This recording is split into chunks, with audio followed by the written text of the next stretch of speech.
का कोई भी घर का सदस्य मृत्यु को प्राप्त हो जाता है, फिर उसके शरीर को सभा करने के उपरांत, अंतिम संस्कार करने के उपरांत उसकी अस्थियों को गंगा में डाल कर आना कंपलसरी बना रखा है। क्यों बना रखा है, किस लिए?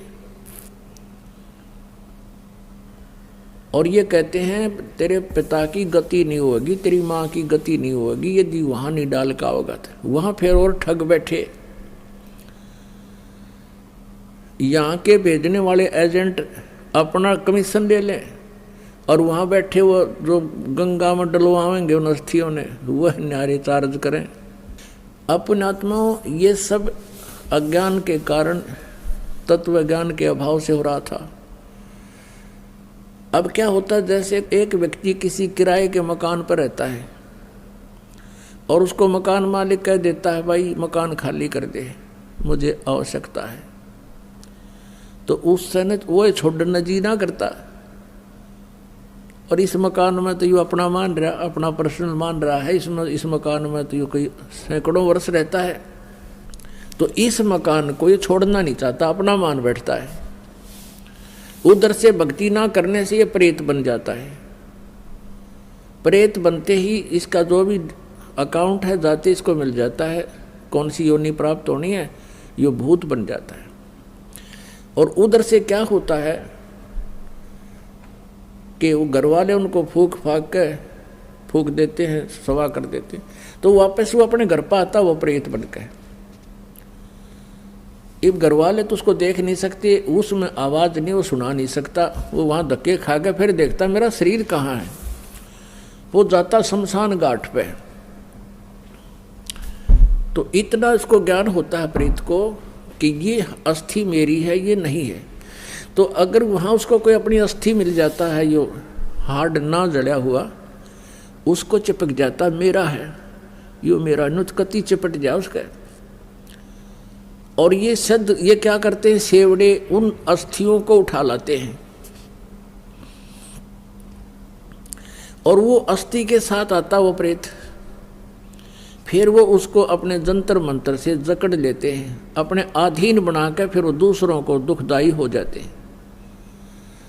तो इस कारण से इसका उन्होंने निपटारा करवाने के लिए इन नकलियों ने ये सोचा कि भाई इन अस्थियां न उठाकर तुम वहाँ डालो, ऐसे गहरे जल में डाल दो जहाँ ये पितर प्रेत बनकर आवे तो उसका हाथ ना लगे, वो चपका नहीं और वापस तुम्हारे घर ना आ जावे, आसपास भी ना रहे। उनका उद्देश्य तो ये था। अब उससे क्या समाधान हो गया, वो तो बनना था वो बन चुका है, प्रेत बनना था या कोई पशु पक्षी बनना था वो तो बन चुका है अपने पूर्व संस्कार से।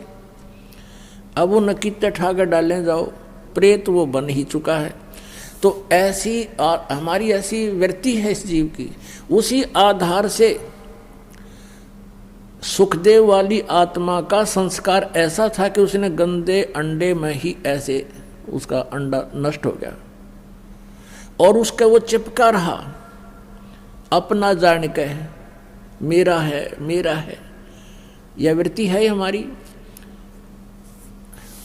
अपन आत्मा जैसे बच्चा गर्भ में आते ही माता को अपनापन हो जाता है और किसी कारण से वो गर्भपात हो जाता है तो बहुत रोती है कि मेरा था मेरा था। ऐसे ही उस अंडे को गंदा होने पर भी उसने अपना मान रखा था, चिपका बैठी थी आत्मा मेरे, उसका संस्कार ऐसा था। और ये सारा कुछ जो होता है पूर्व निर्धारित संस्कारों से ही होता है। जो पार्वती जी को मंत्र मिला ये भी पूर्व संस्कार थे इसके और पूर्व निर्धारित था। अब केवल कबीर परमेश्वर ही उसको परिवर्तन कर सकता है और किसी पर परिवर्तन नहीं होना। तो ये सारा कुछ हुआ तो पूर्व संस्कार से, लेकिन घटना ऐसे घटी हो तो वो अंडे को जो चिपका में बैठा था वो सुखदेव वाली आत्मा, इसी प्रकार जो ये अस्थियां उठाने की बीमारी लगाई इन लोगों ने इस उद्देश्य से लाई कि जब जय उल्टा आ गया तो वहाँ शमशान घाट पर बैठा रहेगा।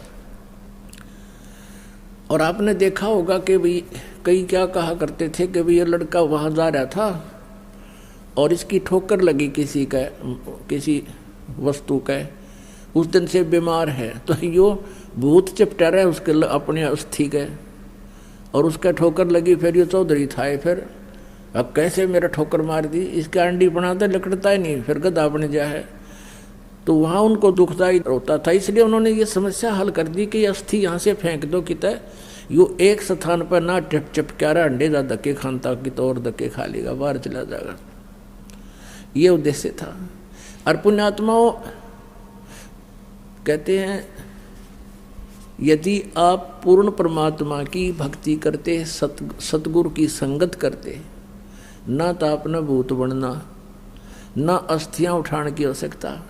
और आपने यो नाम ले रखा तो कितनी ठोकर लागो, कितने कुछ जाओ चौराहे पर गांडो तुम, और बर्फी खाते हुए आपके निकट कोई भी नहीं आ सकता, क्योंकि ये समर्थ की शक्ति है। एक भक्त बता रहा था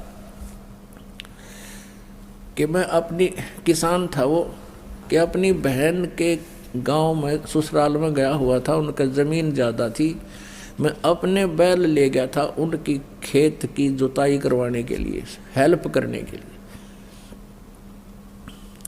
तो मेरी ड्यूटी उन्होंने दूसरे खेत में लगा दी, और बहन का बटेऊ जो बहनोई था वो दूसरे खेत में अपना काम कर रहा था।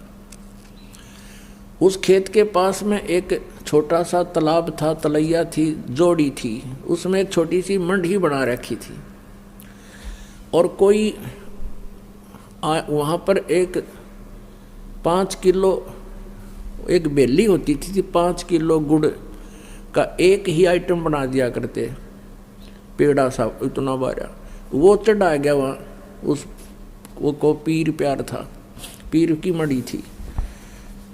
वो कहने लगा मैं बैलों को पानी पिलाने के लिए जब उस गया वहाँ तालाब में, तो मैंने देखा इतना गुड़ दरा बहुत सुंदर, मैंने वो उठा लिया, कुछ तो आप खाया, कुछ कूट छेद के बैलों को खिला दिया, चारे में डाल दिया। और नाम मैंने ले ही रखा था परमेश्वर कबीर जी का, आपके परमात्मा की शरण में आ चुका था। तो फिर मुझे वो इतनी दूर दिखाई दिया, एक दोपहर के समय वहाँ बैठा था मैं, कम से कम 50 फुट की दूरी पर एक 3 फुट का आदमी, सफ़ेद दाढ़ी, सफ़ेद कपड़े और नो आँखें लाल कर रहा, कहने लगा तू ठाडे की शरण में था, ना तेरा बक्कल तारूं, उतने मेरा गुड़ खा लिया। तो तगड़े की शरण में था इसलिए बच गया, ना तेरा बक्कल तारूं, तने मेरा गुड़ खा लिया। ये भूत बेटी के बाप खावे कुत्ते, उनको भी यही आभास है कि मेरा है, बस दर्द दिहाड़े मेरा हो गया भी हो। तो पुण्यात्माओं आप समर्थ की शरण आ चुके हो, ये तो आपका असर करें को नहीं।